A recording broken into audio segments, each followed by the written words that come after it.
Yo les petits gars, j'espère que vous allez bien. On se retrouve enfin pour la suite de Road to Power. Bon, je vais pas vous expliquer pourquoi, ça fait 2 mois qu'il n'y a pas de nouvelles vidéos.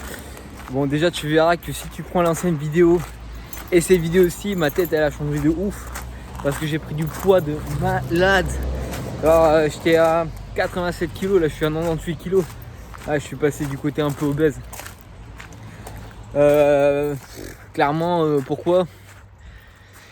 Donc ces 2 derniers mois, il y a eu mon nouveau taf, il y a eu une formation pendant 1 mois et demi en France, il y a eu un déménagement et ensuite il y a eu plein d'autres trucs à côté qui a fait que j'ai pas su m'entraîner correctement. En termes de bouffe, j'ai pas su manger correctement non plus, donc impossible de cuisiner, impossible de faire tout ce que je dois préparer en gros pour manger correctement. Donc c'est simple, de la bouffe rapide. Généralement qui dit bouffe rapide dit de la bouffe de merde.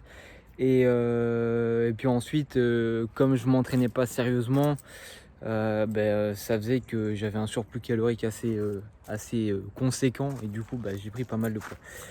Mais maintenant on reprend sérieusement ici avec le confinement. Du coup il y a 4-5 semaines de confinement jusqu'au 13 décembre. Et ça va suffire pour reprendre. À savoir que j'ai su choper du coup. J'ai chopé ici une petite salle privée où je vais pouvoir m'entraîner avec l'essentiel du power et du coup je vais pouvoir m'entraîner aussi avec mon nouveau coach ici qui lui est plus spécialisé dans le power, donc c'est pas nutrition, lui c'est vraiment power, donc tous les entraînements de power et tout. C'est un truc de malade, sa connaissance dans le powerlifting c'est un truc de malade. Bref, ça je vous en parlerai plus tard. Et donc du coup ici on va faire une petite séance dans sa salle. On va aller s'entraîner. On va aller soulever des darons. On va surtout aller voir tâter le terrain de ce que j'ai perdu ou pas. C'est parce qu'à savoir qu'il y a 2-3 semaines d'ici, je me suis blessé. Donc voilà, je me suis blessé dans le bas du dos. Donc du coup, en termes de charge, je crois pas que je vais prendre un truc de malade. Et je vais voir déjà ce qu'il va me faire faire. Et puis voilà, donc on va voir où on en est sur le terrain. En termes de poids, c'est la merde. En termes de gras, c'est la merde aussi parce que je suis devenu grassouillet. Et en termes de charge, je sais pas où j'en suis. Donc on verra où j'en suis. De base, j'étais à 200 kg. La dernière fois, avant de me blesser, je suis monté à 200 kg au soulevé de terre. Je suis monté à 175 au squat et à 130 au bench. Donc là, on verra où j'en suis. En termes de charge et on verra comment ça se passe. Bon du coup les potos c'est parti. On est dans la fameuse salle, je te montre ça vite fait.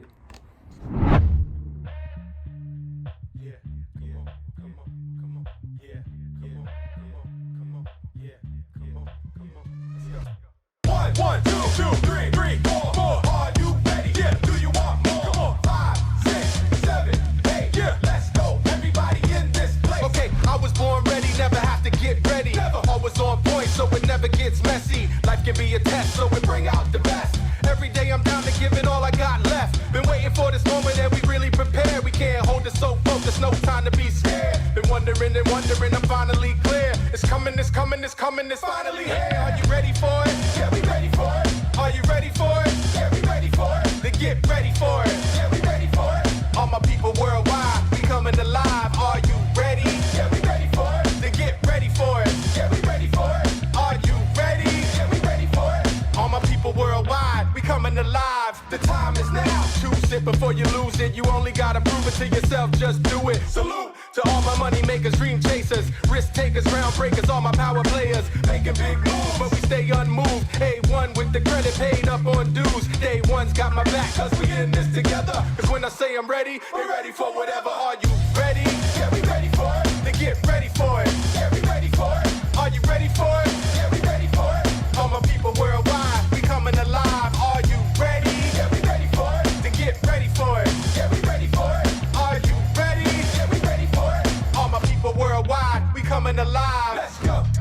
Let's go. Let's go. Come on, time for the show. Okay, and don't stop. It don't stop. It don't stop. It don't stop. Come on, straight to the top. To the top. Let's go. Let's go. Let's go.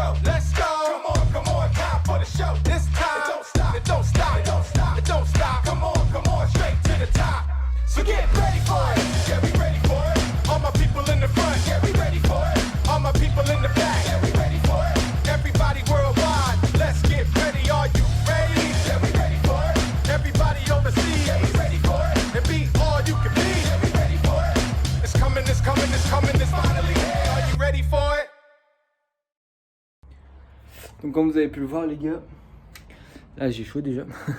Je viens à peine de terminer le deadlift parce que je suis déjà tout transpirant. Bref, comme vous avez pu voir donc du coup dans les différentes séries que je vous montre juste avant, donc je vous ai montré, si je me souviens bien de ce que j'ai filmé, parce que je filme donc du coup toutes mes séries sur cette semaine-ci. Après les autres semaines, on se concentrera sûrement sur le bench ou le deadlift ou des variantes. Comme ça je vous explique un peu mon programme. Alors je vais pas vous l'expliquer en détail, parce que là pour l'instant c'est que expérimental. Et le programme ici, c'est juste un programme avec mon coach pour voir comment je réagis, comment mon corps réagit et comment mon système nerveux va réagir, etc. Pour voir si je monte bien en force, etc.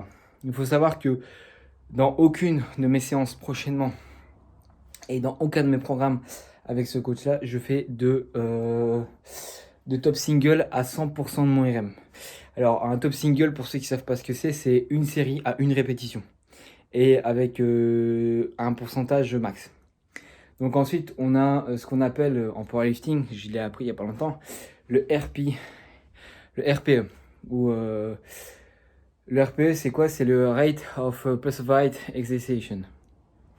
Donc en gros, c'est de l'anglais. Ça veut dire quoi? Ça veut dire l'intensité à laquelle tu fais ta série. Donc imaginons, tu dois faire donc ça se situe entre 1 et 10. Imaginons, tu te dis, bah voilà, je dois faire un RPE de 7. Ok, pas de souci. Donc ça veut dire que si tu fais un RPE de 7 sur ta série, avec une seule répétition, tu dois être capable de savoir faire 3 répétitions en plus de ce qui est prévu à la charge que tu as définie. Donc imaginons, tu fais 100 kg. Si tu es capable avec 100 kg de faire une répétition, donc tu as défini une répétition à 100 kg, et ben normalement, si tu fais ta une répétition, juste après, tu sais enchaîner avec 3 reps supplémentaires. En toute logique. Donc, c'est ça le RPE. Donc moi, personnellement, quand je fais du coup mes bench, mes squats et mes deadlifts, on est à un RPE de 7. C'est pour ça que je te dis 7. On est à un RPE de 7, ça veut dire que quand j'arrive à mon top single, donc à ma une série, à une répétition, je dois être capable de soulever la charge que je prends à une répétition, mais être capable en même temps de faire 3 répétitions supplémentaires. Ici, par exemple, j'ai fait un deadlift à 160 kg. Je suis capable de faire 3 répétitions supplémentaires à mon deadlift à 160 kg. Donc, je suis capable de faire 4 répétitions. C'est ça que ça veut dire. Et donc, du coup, on ne travaille qu'avec le RPE. Et surtout, en fait, au début, on met le RPE et il me met le pourcentage, etc. Mais au fur et à mesure du temps, il faut savoir s'entraîner avec la sensation, donc ton feeling. Ce que tu ressens pendant tes bench et pendant tes deadlifts et tes squats. Donc voilà ce que c'est et voilà pourquoi est-ce que vous me voyez soulever des charges à 160 kg au lieu de 200 comme vous avez l'habitude de voir, etc. Parce que je ne travaille plus comme ça. Et ça a été le premier vecteur de ma blessure au bas du dos. Donc je ne travaille plus comme ça. Je travaille autrement et je travaille selon du coup la méthode de mon coach qui s'est avérée très efficace sur les personnes avec qui il coach.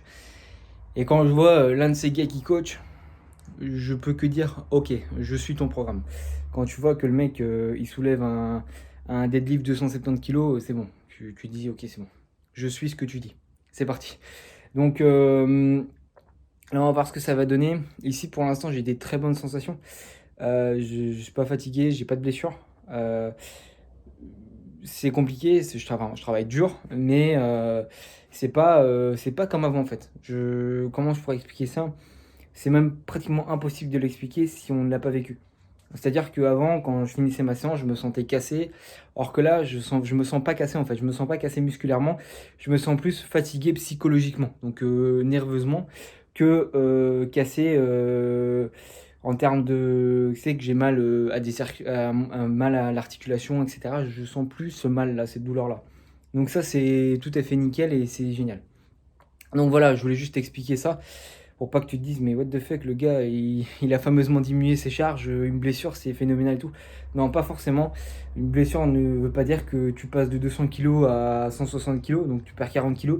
Ça veut pas forcément dire ça, à part si maintenant vraiment tu as une grosse blessure. Et si t'en as pas, ça veut pas forcément dire ça. Donc non, je peux soulever plus lourd. plus lourd, puisque si je suis capable de faire 160 kg à 4 répétitions, voilà, et t'as vu à laquelle je l'ai fait, enfin moi à laquelle j'ai soulevé les 160 kg, c'était pas comme si je me chiais dessus, genre c'était normal, tu vois. Mais du coup voilà, donc je sais soulever plus lourd, j'ai pas de douleur, etc. en prenant 160 kg à ma blessure, donc j'ai pas de douleur, j'ai rien du tout, donc c'est nickel. Donc voilà.